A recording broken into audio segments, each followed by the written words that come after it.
So ayan, nandito tayo sa Taytay kaso umuulan, no? Naabutan tayo ng ulan, pero okay lang yan. At least napuntahan natin. Ano siya? Blessings to. Kasi umuulan tapos uminit. Ayan, uminit doon tapos umuulan dito. Ano yan? Oh, di ba?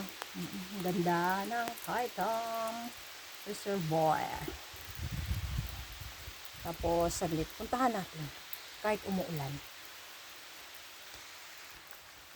Ayan mga guys.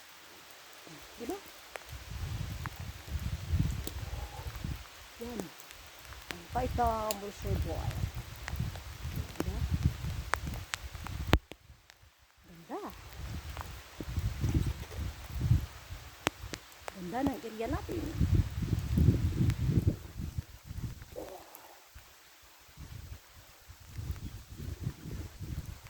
Taytay.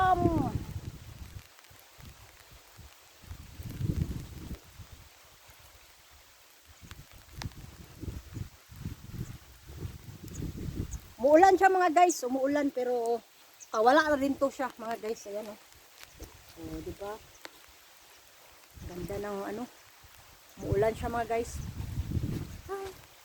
Pero pawala na rin to, promise.